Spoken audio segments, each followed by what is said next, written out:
Hello বন্ধুরা, নমস্কার। আমি তোমাদের কাছে নিয়ে চলে এসেছি Kolkata to Goa mini blog part 1। এখানে আমি মূলত দেখিয়েছি কলকাতা থেকে গোয়া অবধি পৌঁছানোটা, আমরা সেদিনটা কেমন করে কাটালাম।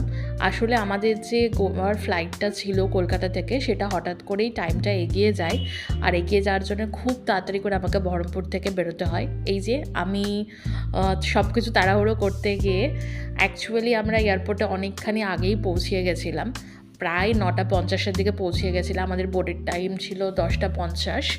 তো এই সামনে দেখো আমি দাঁড়িয়ে আছি, আর তোমাদেরকে আস্তে আস্তে দেখাবো যে আমরা ভেতরে গিয়ে কী করলাম। চলো, এটা আমার এয়ারপোর্ট লুক ছিল, ঠিক আছে? তোমরা দেখে সবাই আমাকে বলো আমাকে কেমন লাগছে। খুব খিদে পেয়ে গেছিলো, তাই আমরা ব্রেকফাস্টটা সেরে নিলাম ওখানকার ক্যাফেটেরিয়ায়। তোমরা কেউ যদি দাম কেমন কি জানতে চাও কমেন্ট করো, আমি বলে দেবো।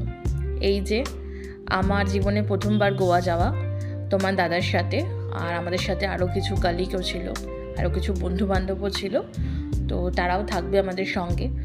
আমার বড় ব্লগে তোমরা পুরোটাই দেখতে পারবে। আমাদের ইন্ডিগোর ফ্লাইট ছিল, আমরা গেট নাম্বার 25-এ বসেছিলাম। এই যে সামনে বসে আছি লবিতে।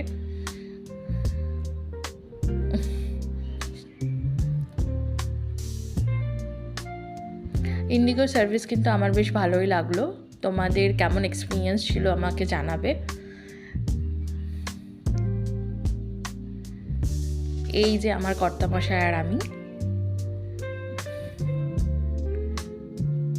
আমরা এয়ারপোর্টের ভেতরে যাচ্ছি।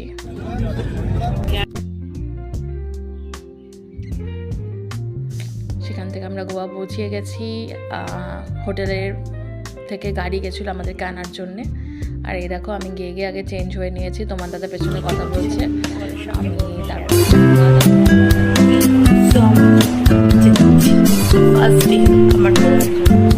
যাবো। চলো আমার নাইট লুক, ফার্স্ট গোয়া লুকটা দেখে নেবে। এই যে এটা আমার ফার্স্ট গোয়া লুক। তোমাদের কারো যদি এই ড্রেসটা পছন্দ হয় কমেন্ট করবে, আমি লিঙ্কটা পাঠিয়ে দেবো। এই যে আমাদের সবার খুনসুটি, কেমন লাগলো সবাই জানিও। স্টে টিউন, বড় ব্লগ নিয়ে